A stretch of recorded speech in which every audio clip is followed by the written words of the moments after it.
Hoy voy a explicar cómo explicar las razones trigonométricas en la solución de problemas. En primer lugar, voy a recordar lo siguiente. Aquí es muy común encontrar problemas donde se va a aplicar las clases de ángulos que se generan al cortar un par de líneas paralelas por una recta, por una oblicua. De eso tenemos que decir que dentro de los ángulos que se forman están los ángulos alternos internos. El ángulo 1 y el ángulo 2 son ángulos alternos internos. El ángulo 1 y el ángulo 2 son ángulos alternos internos. Y cuando se plantean problemas de razones trigonométricas, se habla, por ejemplo, de que desde lo alto de un faro,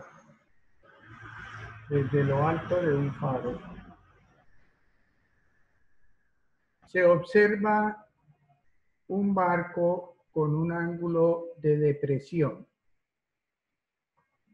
Se observa un barco con un ángulo de depresión. Entonces vamos a dibujar aquí. Y voy a dibujar aquí un barquito. Este es el faro. Y entonces nos preguntan, por ejemplo, a qué distancia se encuentra el barco del faro. Y nos hablan de que el ángulo de depresión,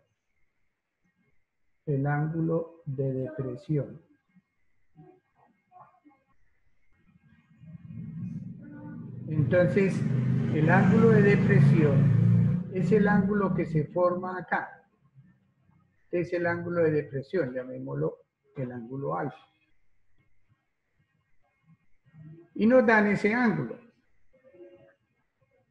Pero cuando voy a aplicar las razones trigonométricas, pues hay dos formas. O usted determina cuánto mide este ángulo que hay aquí, que va a ser siempre, voy a llamarlo el ángulo beta, va a ser siempre igual a 90 grados menos alfa. Pero si usted quiere, aquí tenemos un ejemplo de ángulos entre paralelas. Voy a dibujar la otra recta aquí. Y esta es la línea oblicua. Y entonces, este ángulo que se forma aquí, con este ángulo, son precisamente ángulos alternos internos. Y como son ángulos alternos internos, voy a llamar el ángulo teta. Entonces, yo puedo decir que el ángulo alfa es igual al ángulo teta, porque son alternos internos. De tal manera que entonces usted tiene ya el ángulo beta que tenemos acá, y también tiene el ángulo teta. Y ahora sí, entonces, usted puede resolver el problema aplicando las definiciones de las razones trigonométricas. Otra situación se presenta también cuando nos dicen que un individuo se encuentra a una distancia del borde de un edificio. Entonces aquí va a estar el individuo. Se encuentra a una distancia X. Y que observa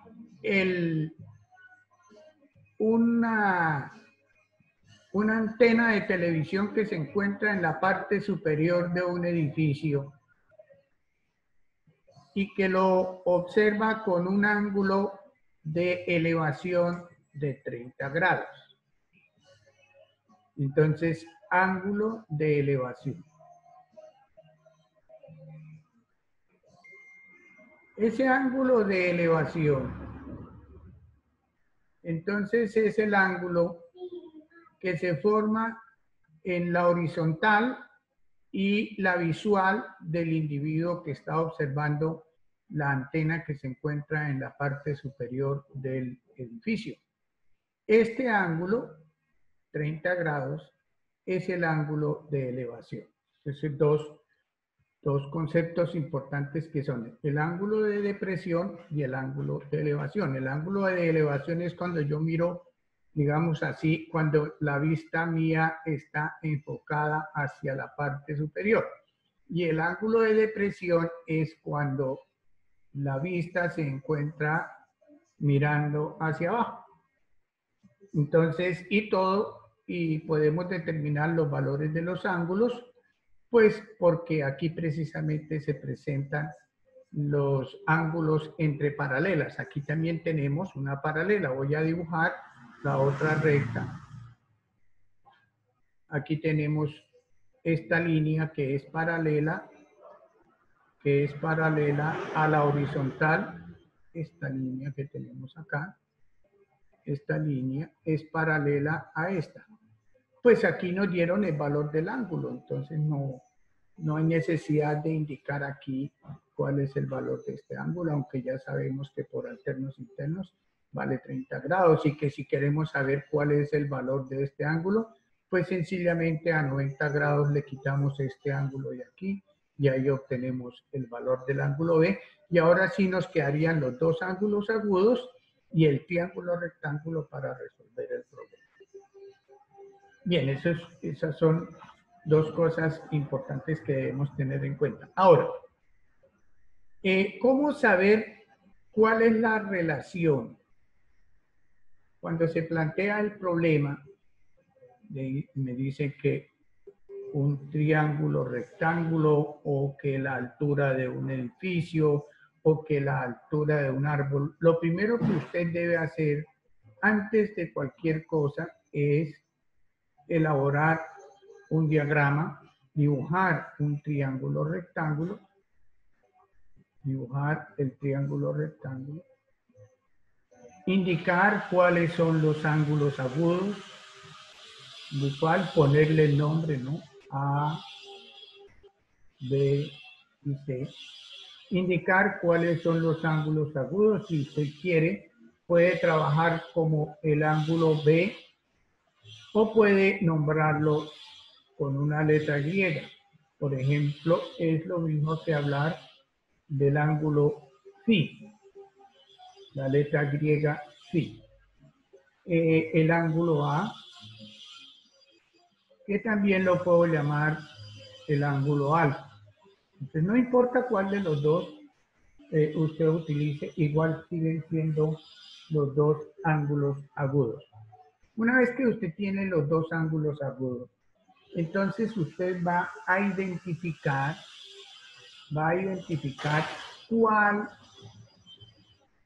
cuál es el ángulo agudo de trabajo o el ángulo agudo que le dan cuando le plantean el problema. Entonces hay dos opciones. En este caso puede ser el ángulo B o el ángulo A. Una vez que usted defina cuál es el ángulo, con qué ángulo va a trabajar, entonces usted va a indicar cuáles son los catetos. ¿Cuáles son los catetos? Entonces los catetos son el lado BC, y el lado AC.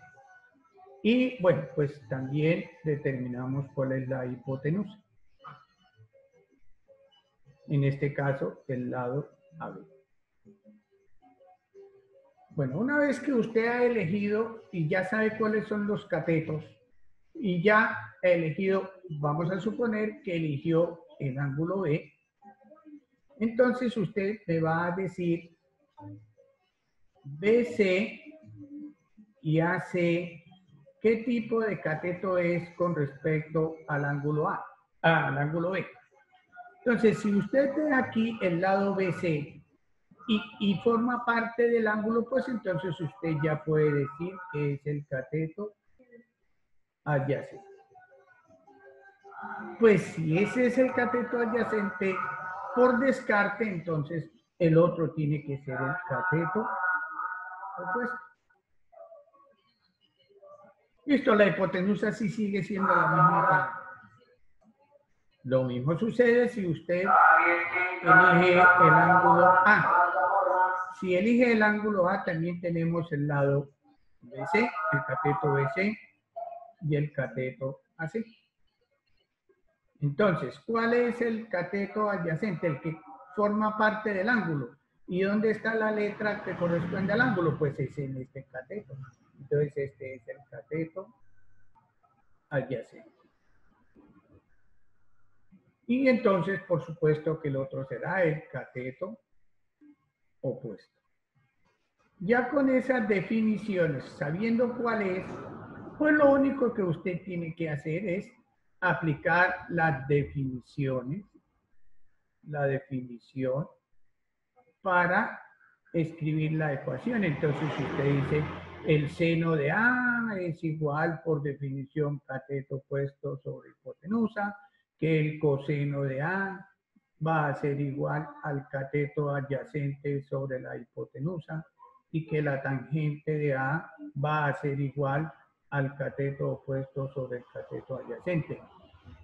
Obviamente, si yo también quiero determinar cuál es el seno de B, entonces observen, no importa.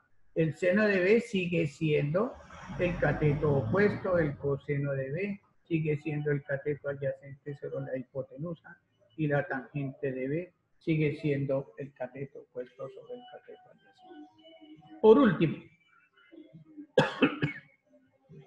hay que mirar qué es lo que nos dan, qué datos nos dan del triángulo. Si nos falta un cateto, si falta el cateto, uno de los catetos, pues aplico la fórmula, la hipotenusa, el cateto al cuadrado o el cateto, como quiera, el cateto al cuadrado siempre será igual a la hipotenusa al cuadrado menos el otro cateto. Y si le piden la hipotenusa, pues la hipotenusa será igual a la suma de los dos catetos. Este video es importante para que cuando usted vaya a abordar la solución de los problemas de aplicación de las razones trigonométricas en la solución de problemas, entonces lo primero que usted tiene que es hacer el dibujito, la representación gráfica y tener en cuenta estas recomendaciones. Gracias y hasta la próxima.